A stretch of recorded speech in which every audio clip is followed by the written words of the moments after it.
I think it's actually a really intelligent question because I don't think there is one singular agreed upon definition.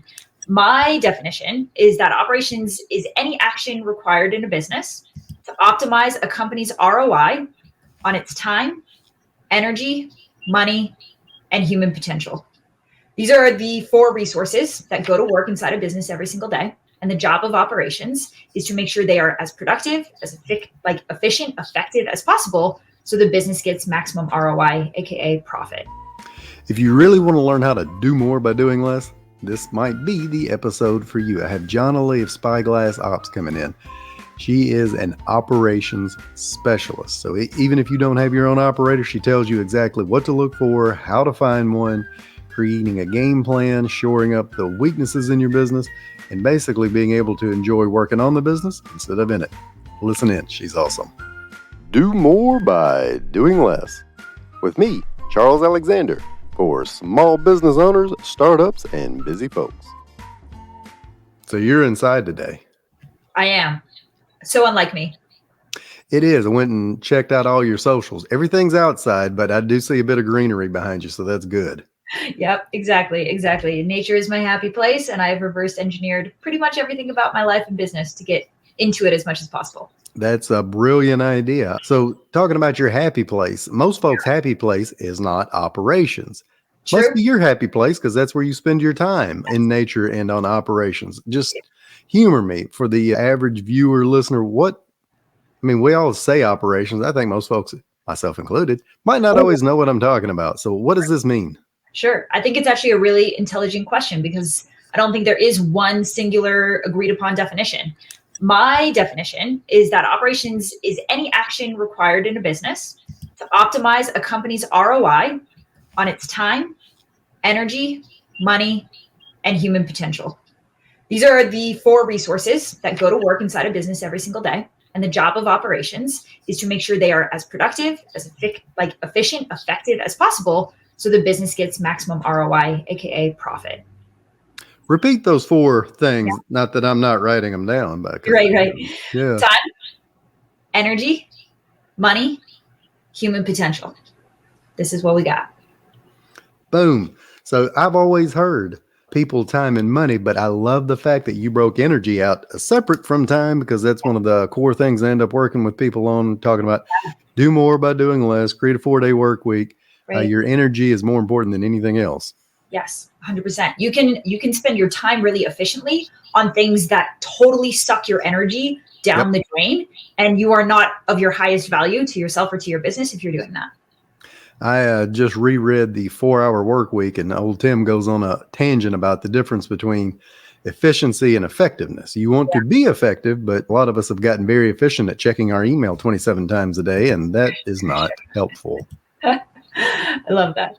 So in looking at what you do, you guys, you help take businesses that have operators or need operators. And first, you might help them find an operator, or then you train their operators. So in looking at this, let's look at it from two angles real quick.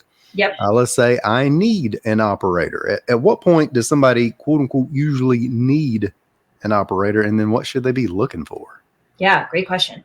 So if you are a startup entrepreneur and you are scaling towards the, let's say, 7-figure run rate, you are going to start to feel the pain of not having great operations anywhere from the 20 to 30K per month mark on the lower end if you've got a really operationally complex business. And it could go as big as, if you're a high ticket coach or consultant, you could probably scale all the way to 7 figures without getting away without having an operator. Sure. But I don't think I've ever seen a business past the 7-figure run rate who is, I should say, ROI positive in their decision to not have an operator on board. They're not happy. They are not happy, right? They might be there revenue wise, but they are working 10-hour days or 14-hour days. Yeah.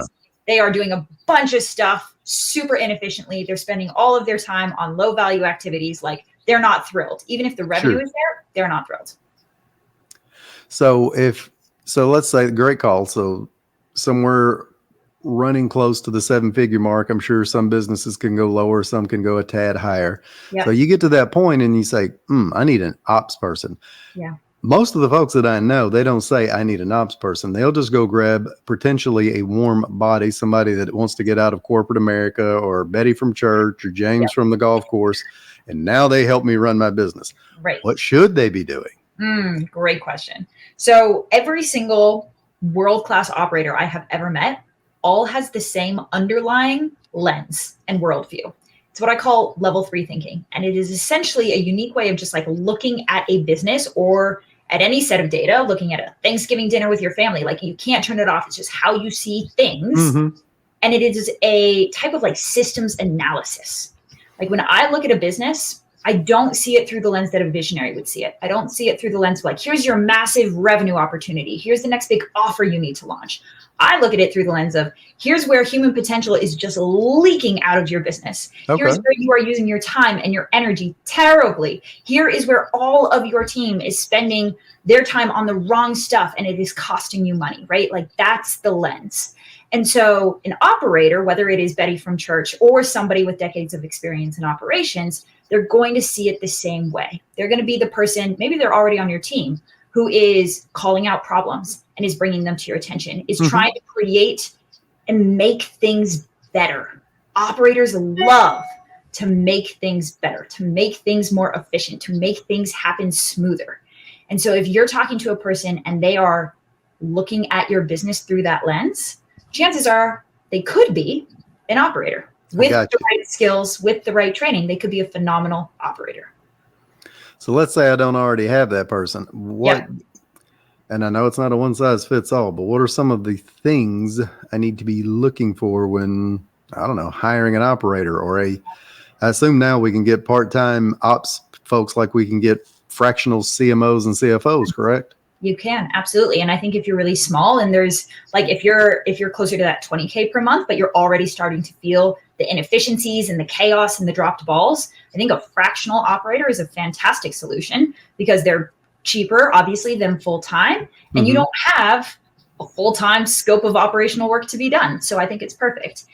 That being said, I would always recommend driving towards a full-time hire in the operations role. For one simple reason, which is that at the root, the operator's job is to turn your vision into a reality. That's the job, right? That's what they're there to do as efficiently as possible.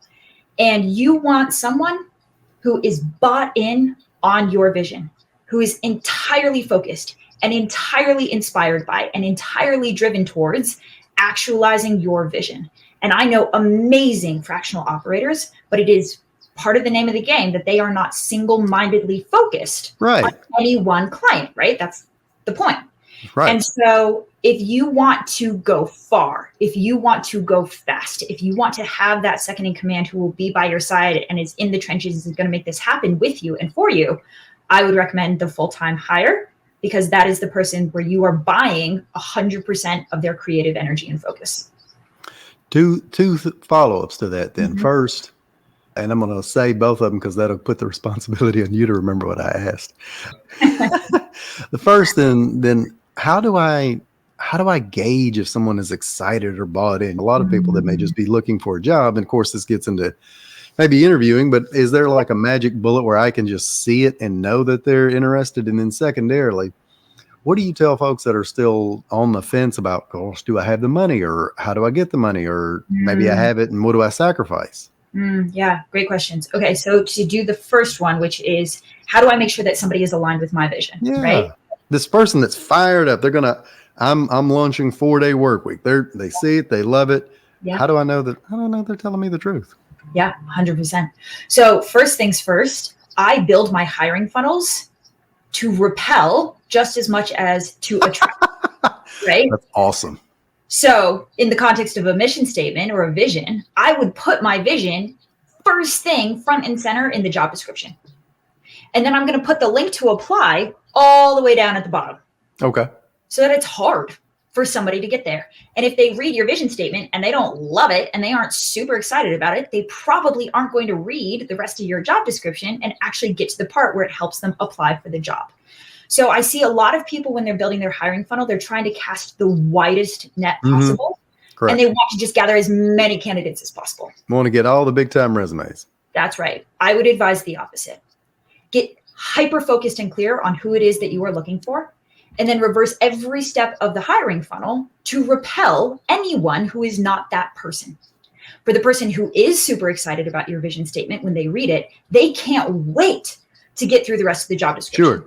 And then they hit your competency section, and here's what a day in the life looks like. And they're like, oh my God, it's like he's speaking to me. It's like he knows everything about my dream job and what I want to do. And then they keep reading, and then they keep reading, and they get to the end and they see the link to apply, and they hit it because they can't wait, right? So I make my hiring funnels hard and full of friction for anyone who is not my ideal candidate. So before I get into that second parter that I almost don't remember, it's about money. So this one, and I've heard others, I've just gotten introduced to you. Everybody loves you. So the other heard, it's the term brutally authentic. I don't know if that's correct or not, but that sounds right. And you laugh. So surely it is. So what do you, give me an idea, and I'm sure you may not have your vision statement memorized, but kind of what's the ballpark of yours that repels 2/3 of the people or more? Yeah, great question. So we help entrepreneurs unlock their highest impact and their highest potential version of themselves through operations. That's the vision statement. We put that, and we put our core values first thing on our job descriptions. We then ask a question in the interview process, the very first interview that we have with them, which is, what made you apply for this job, right? Why this job out of so many out there? And what I'm listening for is something to the effect of, your job description sounds like it was speaking to my soul. Gotcha. I love your vision statement. I loved your core values, and I really aligned with it, right? Every candidate that I've ever hired has said something to that effect, because I'm stress testing for that intrinsic motivation alignment. Brilliant. So now I've got to go create my vision statement and repel some folks. All right. Yes. So I'm at that point. I've got it laid out there. Maybe we got a type form, and I've made it hard on people, and I've got a few through there. A lot of folks that I know that are at the 7-figure mark or even more have maybe not always budgeted for hiring an operator. Do you have any advice for them, whether it's specific or mindset or hell, I don't know, just something that makes them say, oh, this is where the money's going to come from? Yeah, no, 100%. And I think the hard part with operations is because it's hard to connect it to the money pipeline. Like, let's be honest, there's always money for a salesperson, because it's really easy to know that if I put this person in the role, they will make me money every time they pick up the call. And if they don't, then I'm not paying them. It is risk-free investment, right? Operations is not that way. You're telling me I have to pay this huge salary for something that I like, for somebody to build SOPs. Like, what's the point, right? And so I would first redirect, Charles, the question back to my original definition, which is time, energy, money, human potential. How much of this is currently leaking out of your business? Because that is very active waste. That is very active cost. And the ROI on an operator is that they are the person to come in and close all of the gaps and all of the cracks where these things are leaking out of your business. They keep all of that in the company. They keep all of that money in the business. And that is how they drive growth. That is how they become ROI positive. So the first question I would ask is, do you know how much your inefficiencies are costing you? And when the cost of those inefficiencies exceeds the cost of the operator, it is time to make this higher. That's where I get my money. Right? That's like, then it becomes ROI, simple math. If it feels like you're hitting that cost earlier than you wish you were, like that 20K per month mark, and you can't afford a 6-figure salary COO, the first piece of advice I would tell you is that you don't need a COO. I think when we think operations, there's only one job title that comes to mind. Sure. And it's COO. And that's a really scary job title to bring into. It's a big title. Yeah. Most companies don't need a COO until they're approaching the 8-figure run rate. Hey, I didn't even know COOs existed until a few years ago. We had C-suite everything else, and then here comes this COO character. Right? Yeah, exactly. So if you're smaller, if this is your first ops hire, I would be looking for somebody in a ops manager or ops coordinator role. Already that is going to lower the expected salary significantly. If you need to bring it down even further, look international. We have a coaching program with students from 6 continents. There are amazing operators everywhere. You do not have to hire this role domestically, and you will be able to cut down on costs significantly by hiring somebody in your time zone, but in a different country than yours.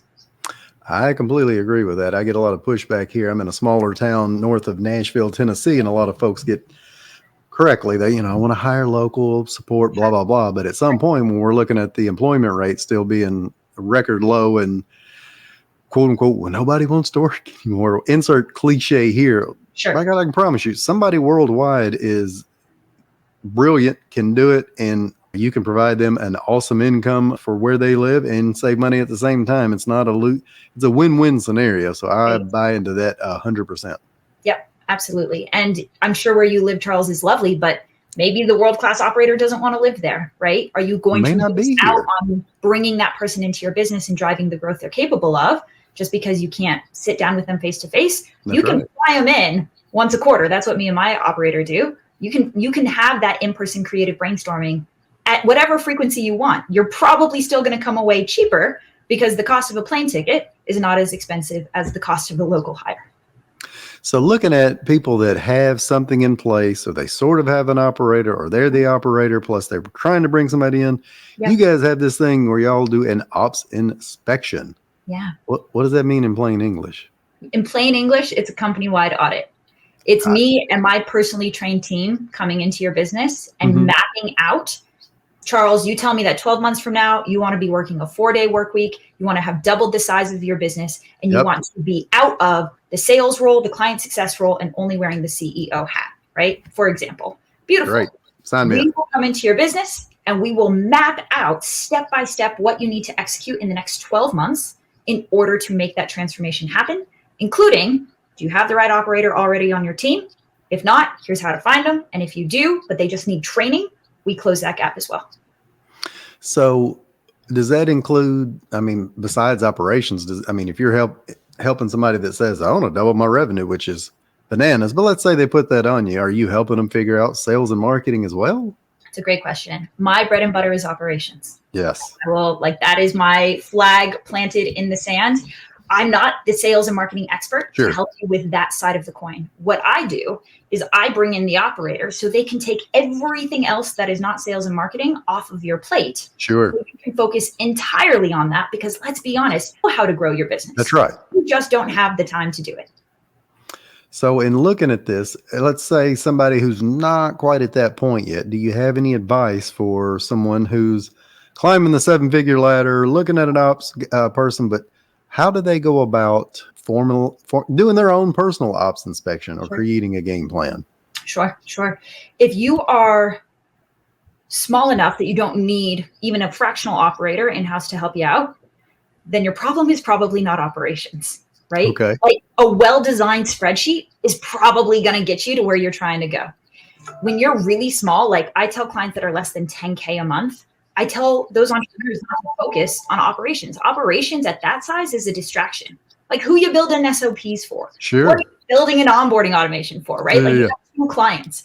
So if you are that small, my invitation to you actually is to keep your focus entirely on acquisition until things get messy enough that operations becomes an ROI and value add thing to do. At which point, as quickly as you can, just find the expert who can bring that in-house for you.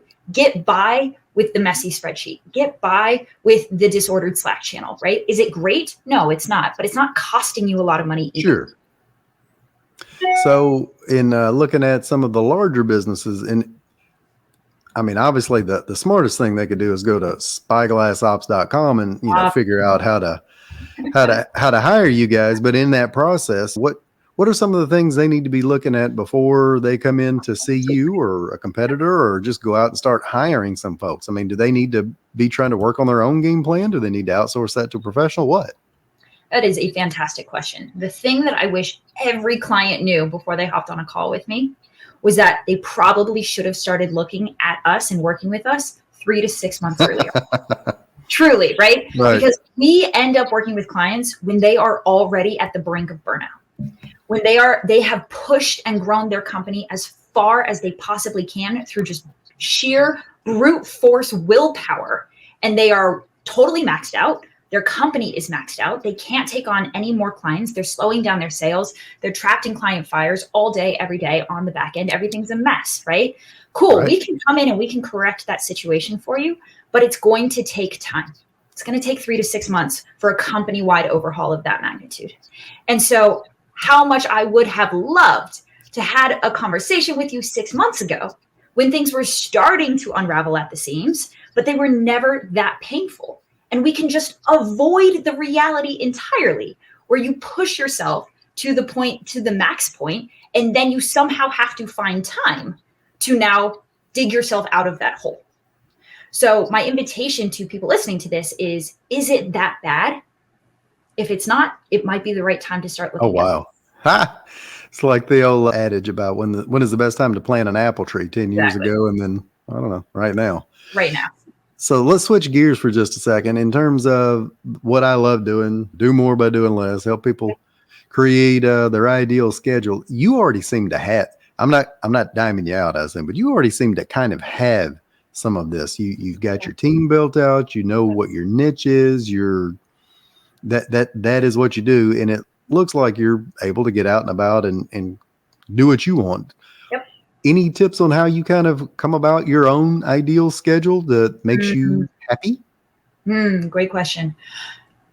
You know that, and I'm sure you've chatted with people about this before, but like, we have the jar and we have rocks and gravel and sand, right? Yes. And you have to put the rocks in first, and then you can put in the gravel, and then you can put in the sand. For me, my rocks are my life. My rocks are my weekends skiing or in the desert or in the mountains. My rocks are trips that I want to take.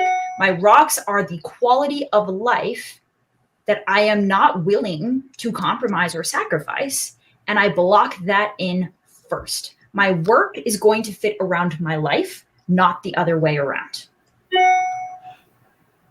That ding was fortuitous. That's right. Sorry, I'll turn that off. No, it's fine. I mean, it worked out well. We've been using it though. So, and for anybody again watching, listening, I've used this example a million times over. Philosophy professor stands in front of the class with an empty jar, and he says he puts stones in there. He says, "Is the jar full?" And they're like, "Yeah, the jar is full, professor." He's like, "Oh no, it's not." And then he pours in pebbles, and the pebbles all get in there, and he says, "Now is it full?" And they say, "Yeah, we think it's full." And then he comes down and he pours in the sand, and then they're frustrated because yes, now it's full. You can't put anything else in. And what John is telling you, these stones are the most important things when you're, I hate to get morbid, but when you're on your deathbed.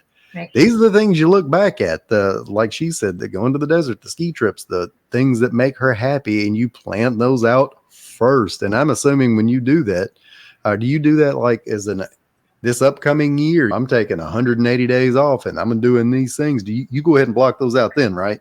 I block those out the year in advance to whatever extent I'm aware of what's on my calendar.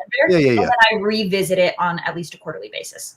That is awesome. So to finish the analogy, the pebbles are all of the other things that maybe you have to do, but aren't necessarily lighting you up or making you happy, or the things you might not look at your deathbed. And for some of you, the still has job, it's work, or maybe it's parts of your business that you don't care as much about. And then the sand is where now, unfortunately, I think we spend all of our time, which is doom scrolling, watching your drug of choice, news program wise, internet research, and just worry.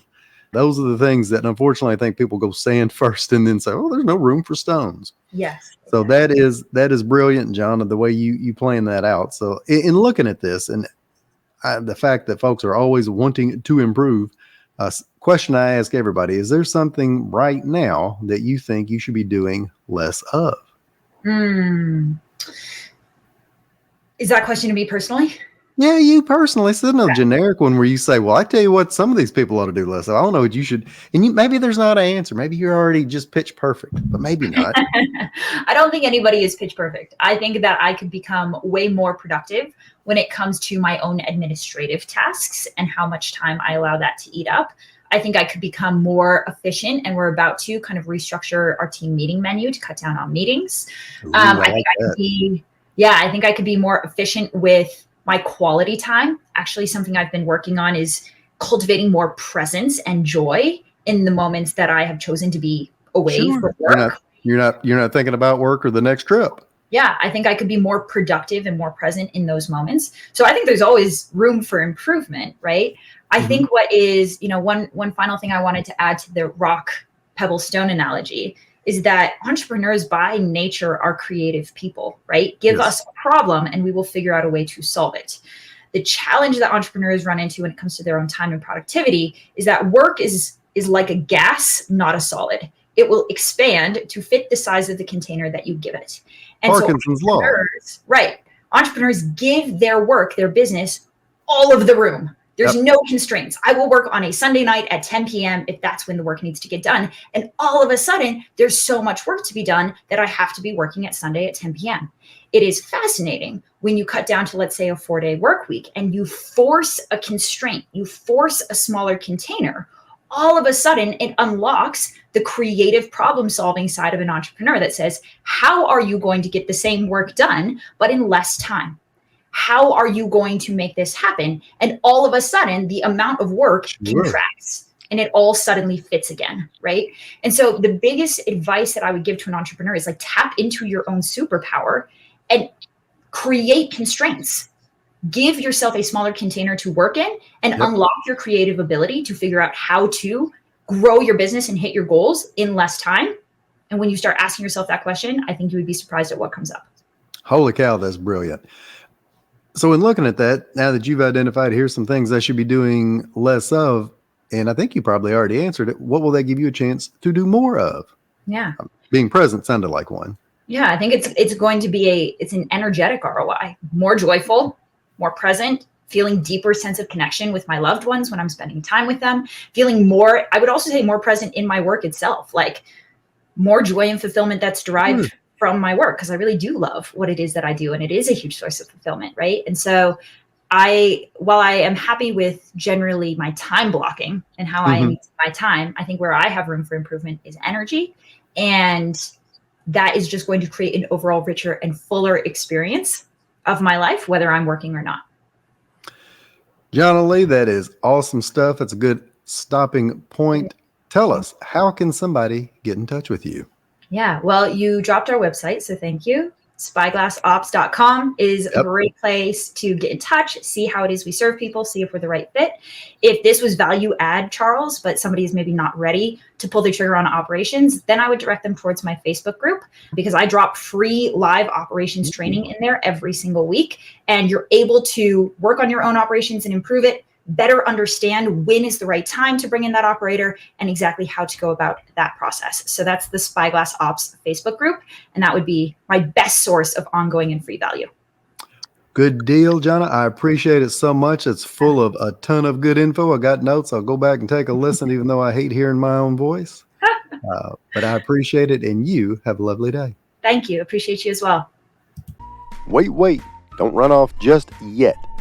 Do me a big favor. Hit the little plus sign to subscribe, scroll down wherever you are, and leave a very honest 5-star review and tell other people why they should be listening. And if you don't, an angel may in fact lose its wings. True story. Have a great day.